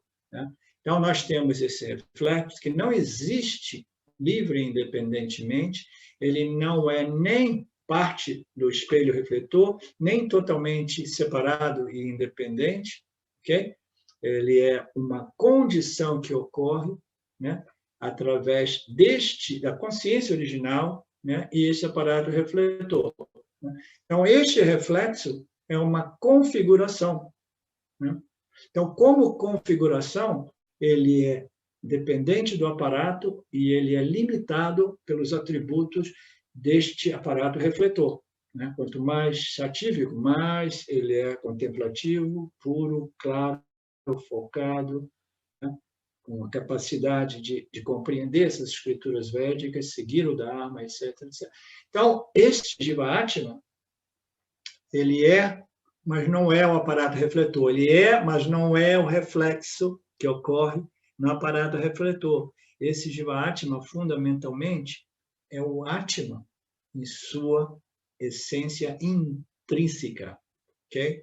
Do mesmo modo, os raios de luz que existem antes do raio de luz solar bater no aparato, no espelho refletor e depois, fundamentalmente, em sua natureza intrínseca, é somente raios de luz.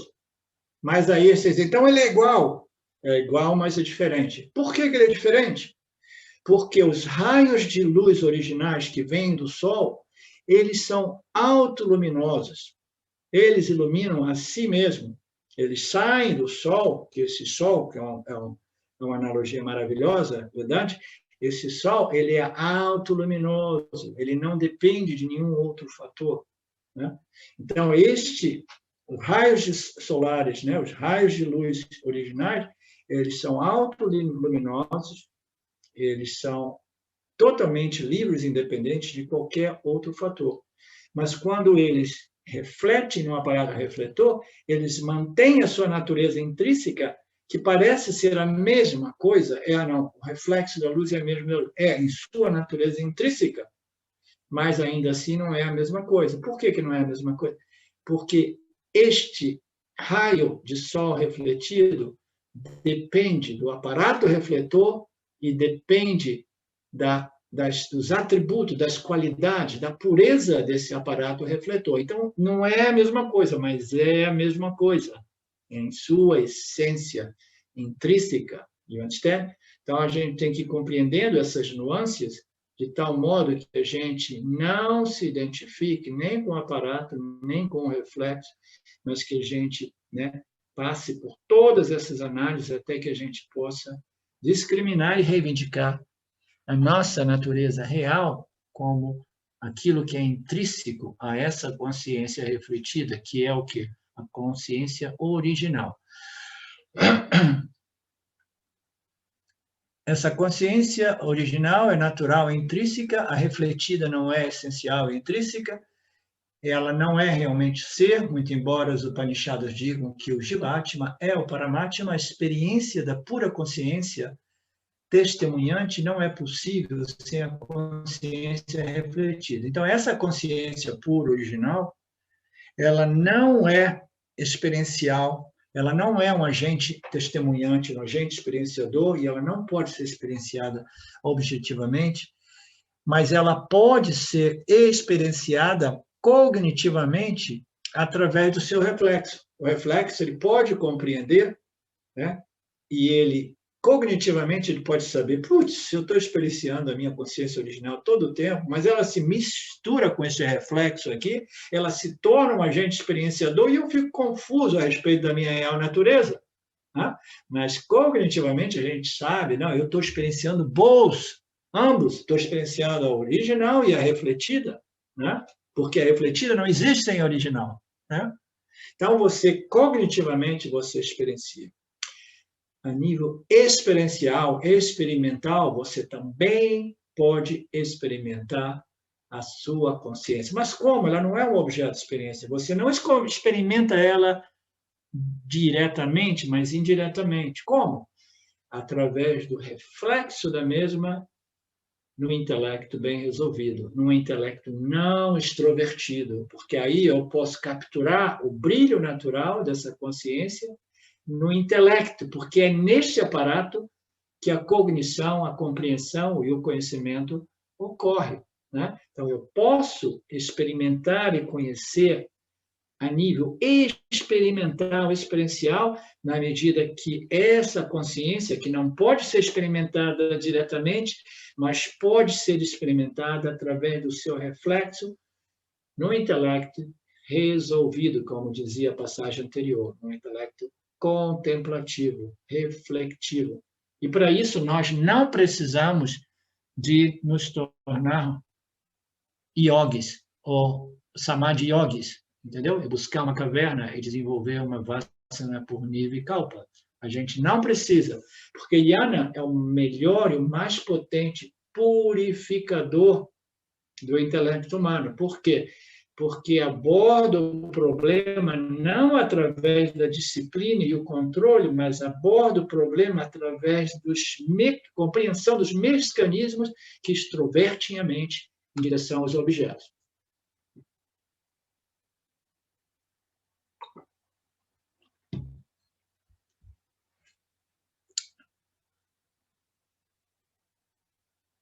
Portanto, a experiência da pura consciência testemunhante não é possível sem a consciência refletida. Para experimentá-la sem a reflexão, você teria que remover o corpo sutil do corpo denso. Então, sem a reflexão, é impossível, né, a gente experimentar o mundo dos objetos e experimentar a consciência. A gente precisa desse reflexo. Né? Esse reflexo, com a sua capacidade cognitiva, é que nos permite de compreender a Ram Brahmasmi. Né? Para experimentá-la a nível experiencial e a nível cognitivo, nós precisamos do corpo sutil. E o corpo sutil, como eu disse antes, precisa estar ancorado no corpo denso. O corpo sutil é o que é responsável pela cognição, pela reflexão e pela compreensão. Remover o corpo sutil do corpo denso é equivalente à morte do corpo físico. E o corpo sutil, sem um corpo físico, ele vai experienciar o quê? As suas vássanas, as suas impressões mentais, emocionais e intelectuais.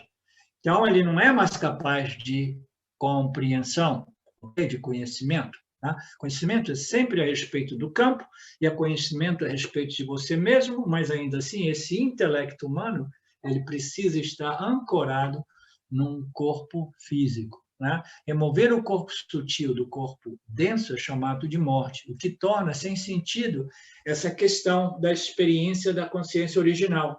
Né?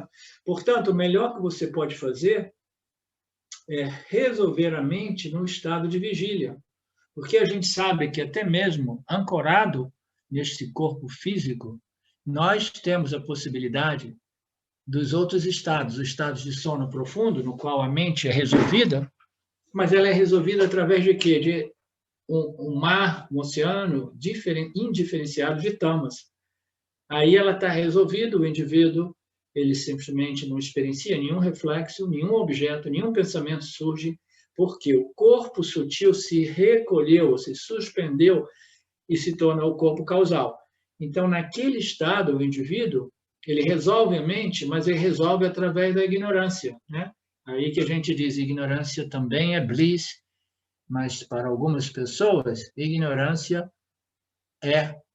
não é bliss, conhecimento é bliss, mesmo que o conhecimento seja difícil. Muitas vezes o conhecimento pode ser um conhecimento duro, né? Porque não existe nada mais duro, mais indigesto do que tomar aquilo que a gente chama hoje de red pill e compreender a verdade assim como é, nua e crua, né? Mas, para os amantes do conhecimento, a verdade, o conhecimento é bliss, a ignorância não é bliss. Então, o estado de sono profundo também não resolve, muito embora resolva a mente, não resolve a mente em tamas, né? O estado de vigília é a nossa melhor opção. O melhor que a gente possa fazer é purificar, contemplar, tornar a mente contemplativa bem resolvida durante o estado de vigília, ou dormir eternamente, o que é impossível. Então, nós precisamos de, através desse estado de vigília, resolver a mente, o que é suficiente para que você possa entender a diferença entre a consciência original, esse princípio testemunha não experiencial, e a entidade experienciadora, conhecedora, o princípio testemunho experiencial chamado o Jiva Atma.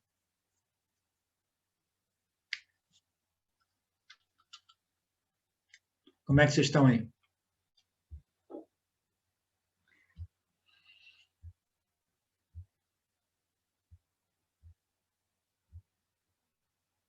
Se tiverem alguma colocação, questão, me digam, tá?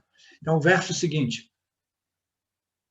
Quando o sentido do eu está associado a emoções como desejo, medo, raiva, preocupação, etc., o ser refletido é dominante e a consciência original é obscurecida. Acho que todos nós compreendemos essa passagem, né, desse verso. Né? A gente sabe. Quando o sentido do eu sou, né, é tomado por preocupações, né, ansiedades, emoções negativas, desejos de haver, desejos de evitar, quando ele é aflito por esses pensamentos, por esses objetos, por seus parabhadakarmas, entendeu?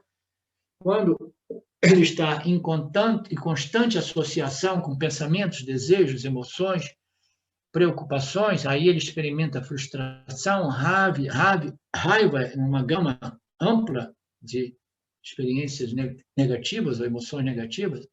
Esse ser refletido, ele é dominante. O ego, o jiva, ele se sobrepõe. Por quê? O que é o ego? O que é o jiva?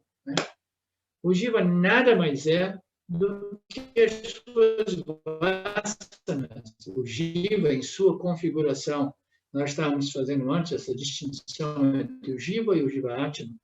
O jiva nada mais é do que o seu aparato refletor, que é sempre eles e não quereres, entendeu? O que eu quero, o que eu não quero, desejos e aversões, essas predisposições, né, que extrovertem a mente. O jiva nada mais é do que esse saco de vasanas.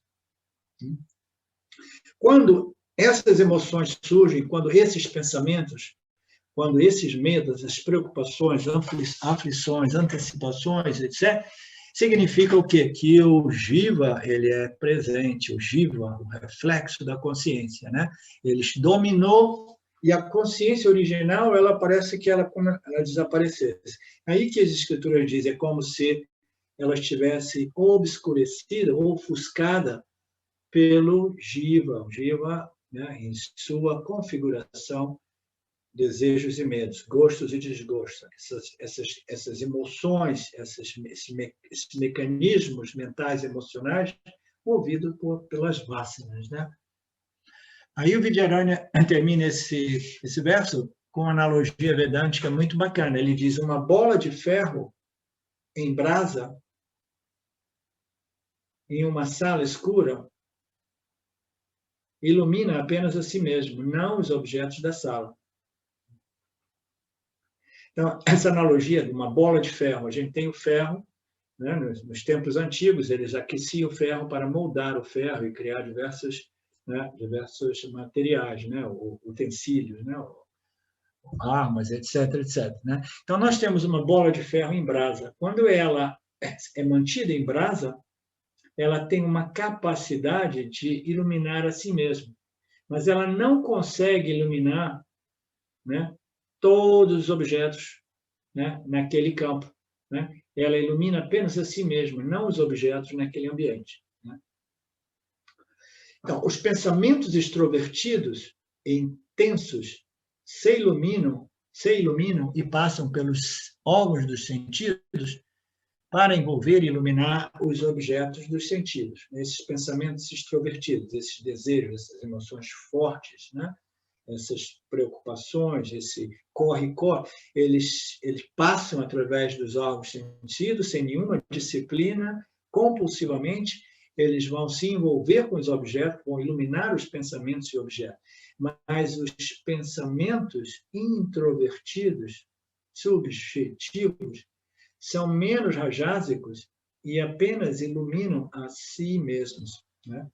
Então, essa analogia é como se você tivesse uma bola de ferro colocada na brasa que ilumina a si mesmo.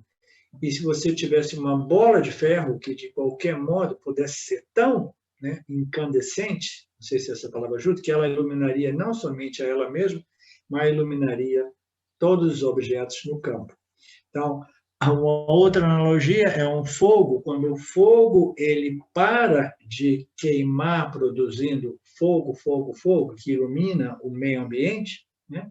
Ele permanece como? Ele permanece com a brasa. Essa brasa ela tem uma certa luminosidade, mas essa luminosidade já não ilumina os objetos ao seu redor, ela ilumina a si mesma.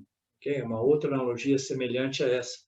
Então, isso tudo são exemplos da condição humana. Quando essa mente humana ela é movida por essas emoções, esses desejos vinculantes, entendeu? Elas são como um grande fogo que são nutridos por mais e mais lenha, mais e mais madeira, mais e mais combustível. Esses combustíveis, essas lenhas, são os desejos, são essas emoções, são esses quereres e não quereres. Tudo isso vai movendo esse fogo refletido, essa consciência humana,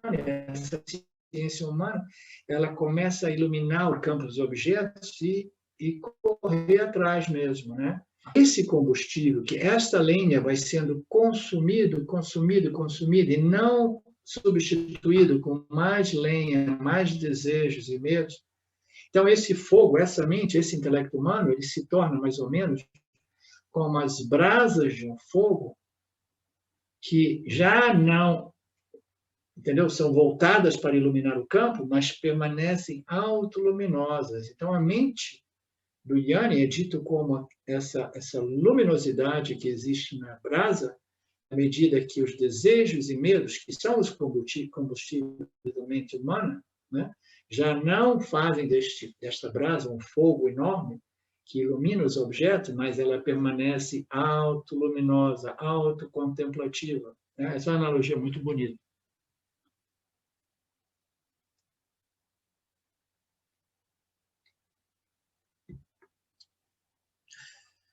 E Vidyarani apresenta uma outra analogia referente a um verme luminoso. Quando eu li isso hoje, o verme luminoso, eu me lembrei do vagalume, né? O vagalume ele se ilumina e se desilumina, né? Mas aquela luzinha, aqui nós temos vagalumes de noite. Então, aquela luzinha, ela não é capaz de iluminar o meio ambiente, mas ela se auto-ilumina, ela tem uma luminosidade própria, né? Aqui Vidyarani apresenta a analogia de um verme que tem luz própria, mas é um verme que ilumina a si mesmo. Alguém já viu esses vermes, né, que existem, que têm uma luminosidade própria? Alguém já viu? Você viu, Alex? Eu não lembro deles. O Renato, que sabe de tudo, ele já deve conhecer esses vermes também, né, Renato? Tem vários, né? Até o vagalume também, inseto, né? Tem vagalume inseto também? Não. E ele permanece sempre aceso ou ele fica acendendo e apagando? Acende e apaga. Tá. Então, um verme luminoso ilumina a si mesmo, mas não os objetos em seu ambiente. Ele não tem o poder de revelar os objetos. Olha que bacana. A consciência original, ela ilumina a si mesma. Ela não tem o poder de iluminar os objetos ao seu redor. Um verme, ele ilumina a si mesmo, não tem o poder de iluminar os objetos ao seu redor. Essa consciência original, ela só consegue iluminar os objetos ao seu redor quando ela brilha no corpo sutil. E o corpo sutil, o que é? É um saco. de vasanas, de desejos e aversões. Quando ela brilha num corpo sutil operado por essa ignorância fundamental, ela projeta o mundo dos objetos, vê valor e ilumina e fica presa neles. Né? Enquanto que uma mente realmente contemplativa, uma mente que passou por essa análise gradual, sistemática, com muita atenção, ela vai descobrindo que não existe realmente valor lá fora e ela vai contendo a sua luz, né, que extroverte, até que ela permaneça como o quê? Como a luz original. Ela é autoiluminadora, mas ela não está sendo ampliada através do seu reflexo, porque o reflexo nada mais é do que samsara. São as vasanas que projetam o mundo e que prendem o Jivatma ao mundo dos objetos. Né? Portanto, um verme luminoso só ilumina a si mesmo. Ele não ilumina os objetos do seu meio ambiente. Eles não têm o poder de revelar os objetos externos, do mesmo modo que a consciência original não revela os objetos externos. Ela precisa do quê? Do refletor, do corpo sutil, o Jivatma, para revelar os objetos do meio ambiente. Ela revela a si mesmo, o Jivatma desenvolve uma mente contemplativa, vai cancelando essas vasanas que produzem os objetos e que correm atrás dos objetos, de tal modo que ele possa permanecer, né, consciente e firme nesta convicção de autoconhecimento a respeito de sua natureza, que não pode revelar o mundo por si, mas ainda assim é a única realidade. Né? Compreendendo a natureza de samsara, a natureza irreal, insubstancial, uma natureza que não produz realmente, né, a felicidade, a segurança, a alegria que todos nós buscamos, o Jiva simplesmente se volta para a luz original, para a consciência original, sabendo que ela não é uma entidade que vai iluminar o campo, mas para que iluminar o campo dos objetos se esses objetos, intrinsecamente, eles não possuem a felicidade que nós estamos buscando? Então, o indivíduo contemplativo ele vai se afastando da luz do refletor, da luz do Jiva, que ilumina o campo, ele ilumina através das suas vasanas, dos seus desejos, e ela vai se tornando como uma brasa que já não é interessada em iluminar o seu meio ambiente, ela simplesmente está autoluminosa, desfrutando de sua luz sempre presente. Quando você está em seu próprio, né, mundo, né, em sua própria contemplação, você não está ciente do que está acontecendo no mundo interior. Então, quando nós, né, introvertemos, né, não sei se essa palavra é correta, em vez de extrovertir, tem diversas palavras aí que eu inventei, vocês vão adicionando no nosso dicionário do Vedanta.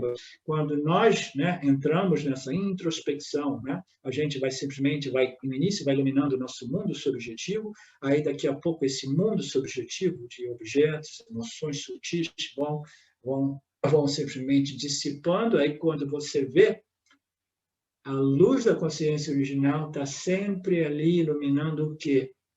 A si mesmo, dominando a ausência de vrittis, a ausência de pensamentos, isso é uma mente bem resolvida. Né? Então, quando você para de iluminar o mundo dos objetos, por quê? Porque os seus desejos e medos foram purificados, né? Seus quereres e não quereres já não são mais vinculantes, aí você começa a desfrutar da luz do iluminador e aquilo passa a ser a sua experiência, entendeu? Sem que você tenha que se tornar um swami ou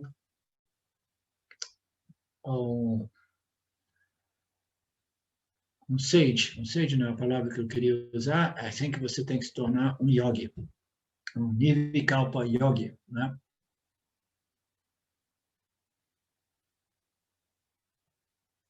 Alguém tem alguma questão?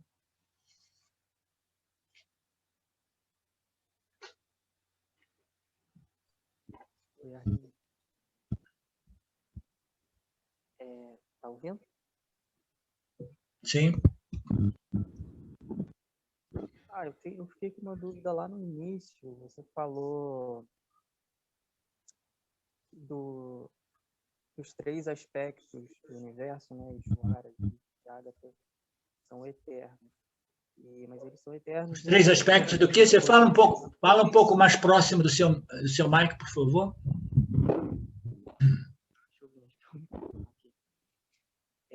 Ishvara, Jiva e Jagata são eternos no sentido de potencial e manifesto ou como manifestação?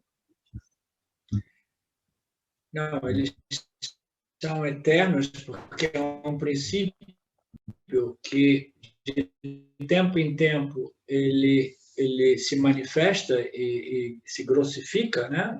Uma qualidade inerente ao ser, mas que não é o ser, que de vez em quando ele se manifesta e ele se manifesta totalmente, né? Produzindo essa trindade, esse trio, Ishvara, Jiva e Jagata. O Jagata é a manifestação, né, desse Vritti, né, original, que é o Prakriti original, que é Maya, né?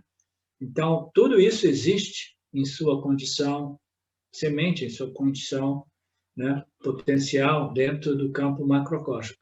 Às vezes, eles estão não manifestos, né, não manifestados. Quando ele não é manifesto, as escrituras se referem como a noite de Brahman, mais ou menos como a nossa noite, nosso ciclo de dia e noite, dos 3 estados, quando nós entramos no sono profundo. O Jiva, ele permanece, ele não desaparece, né? Por que a gente sabe que o Jiva não desaparece? Porque a gente sabe que ele reaparece. Se ele reaparece, então ele não desaparece. Ele simplesmente ficou suspenso ou foi anestesiado, né? Ele permaneceu em seu estado potencial semente, né? Então, tanto no micro como no macro, a mesma coisa. O universo, ele aparece e desaparece do mesmo modo que o Jivatma, né, em seu status de entidade conhecedora, experienciadora, aparece e desaparece, né? Quando o universo desaparece, isso significa que não somente o Jiva desaparece, mas ele desaparece também Jagata e Ishvara. Mas não desaparece totalmente, ok? Simplesmente ele permanece, né, suspenso, esperando que Brahma acorde de novo, ou que Maya, mais didaticamente correto, esperando que Maya acorde de novo. A Maya que se cansa de fazer tudo isso, aí ele vai dormir. Quando Maya vai dormir, aí o universo desaparece. Aí quando Maya acorda, ele faz toda essa confusão aparecer de novo, né?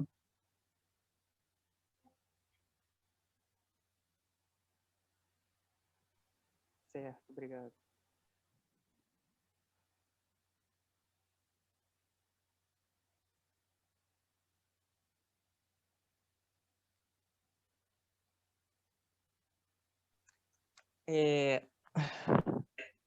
Aproveitar aqui, então.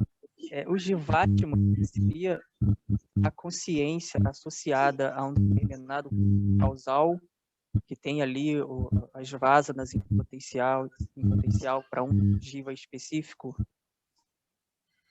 Espera aí um instantinho. Vocês ouviram bem? Eu não consegui ouvir bem, não, o seu... Não. Repete. Vai devagar, porque parece que o seu sinal está meio fraco. Tá meio saltitando aqui.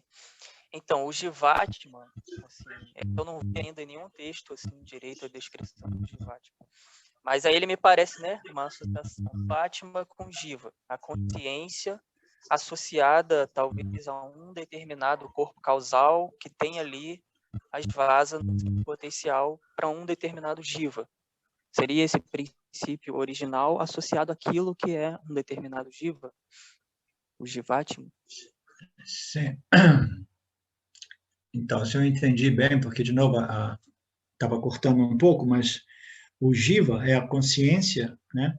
Quando o Maya entra em operação, ele produz o Jiva eterno, que a gente, em outras palavras, a gente poderia dizer a alma eterna, né? A alma eterna, a alma coletiva, essa alma, esse overall soul, essa alma coletiva total do macrocosmo, ela é composta por diversas almas individuais, jivas individuais, entendeu?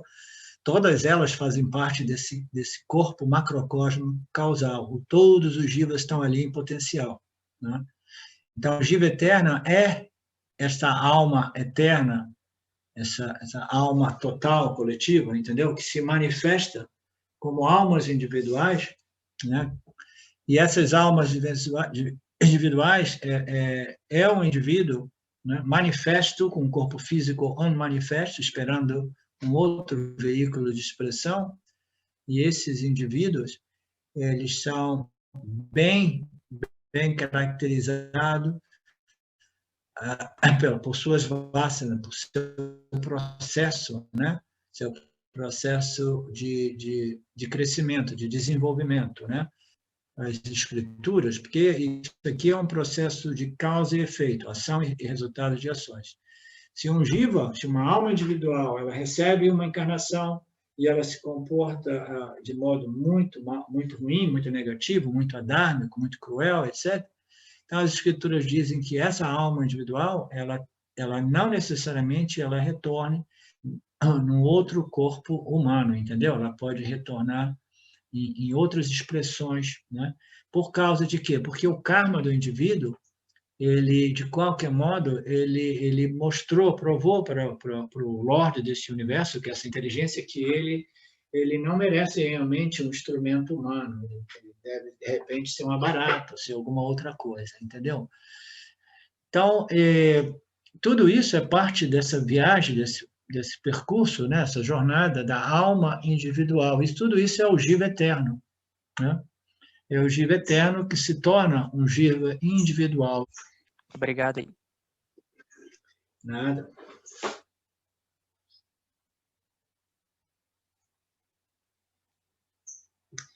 Ok, então se ninguém tem mais nenhuma questão, eu vou lá dar uma olhadinha no meu galinheiro, porque agora essa história dos passarinhos ficarem chupando meus ovos, né? É um outro probleminha aí criado por Ishwara, né? A Ishwara, né? Não, se você quiser realmente produzir alguma coisa, você tem que produzir para todos, né? O espírito do Karma Yoga.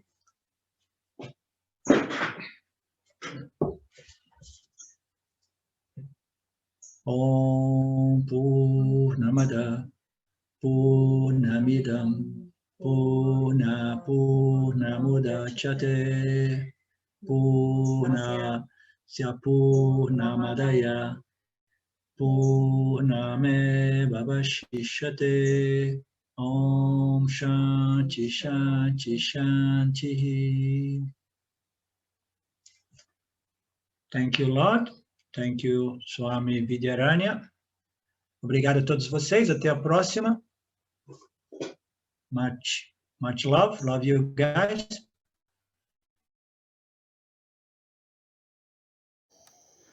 Saudações. Eu quero aqui deixar um pequeno testemunho. Através do estudo do Vedanta, com os ensinamentos sendo esclarecidos especificamente pelo professor Arlindo Nagar, foram canceladas em mim algumas noções que eram relacionadas com a ideia que eu tinha a respeito de alcançar algo que representasse uma grande realização espiritual. Então o Vedanta fez com que, pela compreensão, a minha mente ela abandonasse o papel de buscador espiritual. E isso para mim foi um marco inicial para uma outra relação com o processo de desenvolvimento espiritual, do qual, saibamos disso bem ou mal, é um processo que fundamenta a vida de todos nós. E eu digo isso para estimular todos aqueles que chegam no Vedanta Brasil e entendem que podem se beneficiar da profunda imersão direcionada para o autoconhecimento que é promovida nesse grupo de estudos, que é um grupo que existe graças ao trabalho altruísta do professor Arlindo Nagar, suportado também pelo trabalho voluntário de pessoas que contribuem para a manutenção do grupo de diversas maneiras. E entre as várias formas de contribuir com esse trabalho, as contribuições regulares em dinheiro, elas são necessárias. Então, se você se beneficia do trabalho desenvolvido no Grupo de Estudos Vedanta Brasil, faça uma contribuição. Qualquer quantia é muito bem-vinda. As informações para transferências em dinheiro ficam disponíveis na seção avisos do nosso grupo no Facebook e serão colocadas na descrição desse vídeo aqui também. Namascaras.